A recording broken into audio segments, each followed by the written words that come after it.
First time శ్రీరాముని చూసినప్పుడు నువ్వేమన్నావు? పెద్దగా ఇంట్రెస్ట్ లేదన్నావు. ఇప్పుడు ఇదేంటి? ఇంట్రెస్ట్ లేకపోతే ఏంటి, ప్రేమ ఉంది కదా. ప్రేమ? వాడిది గుంటూరు అయితే నీది బాంబే, నువ్వు నార్త్ అయితే వాడు సౌత్, నువ్వు పాష్ పోరి అయితే ఆయన పోసాని మురళీకృష్ణ. అసలు మీ ఇద్దరికి ఏమన్నా సింక్ అవుతుందా? సింక్ అవ్వట్లేదని సింగిల్ గా ఉండమంటావా? అరే ప్రకాష్ గారితో బ్రేకప్ అయ్యి కనీసం 6 నెలలు కూడా అవ్వలేదు. వాడి కోసం ఎంత ఏడ్చావో గుర్తుందా? గుర్తుందా?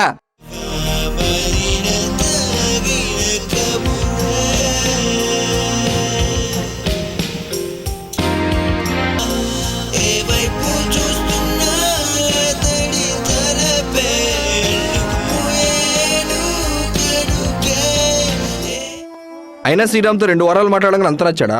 2 వారాలైనా మాట్లాడాను, సంతోషించు. అయినా అదేం ప్రేమే? మొన్న ప్రకాష్, నిన్న శ్రీరామ్. ప్రకాష్ నీకు ప్రపోజ్ చేసే ముందు ఏం చెప్పాడు? టైట్ జీన్స్లు వేసుకోవచ్చు, చున్నీ లేకపోయినా పర్వాలేదు, హుక్కా ముక్కా చుక్కలు లాంటివి నీ ఇష్టం అని అన్నాడా లేదా? అన్నాడా లేదా? అన్నాడు.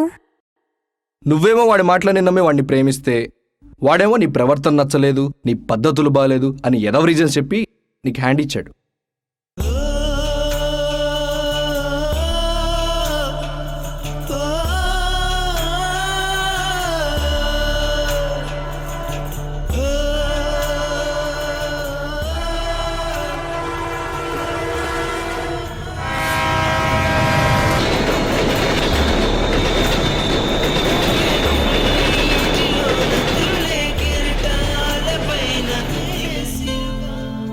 అయినా ఇప్పుడు అవన్నీ ఎందుకు చెప్తా.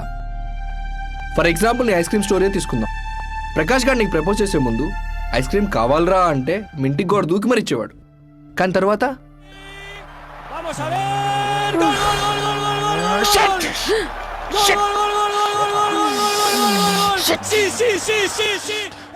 రే ఐస్ క్రీమ్ రా, రే ఐస్ క్రీమ్ రా, ఐస్ క్రీమ్ అడిగితే 100 రూపాయలు ఇస్తావా? తీసుకో చెత్తనా కొడక.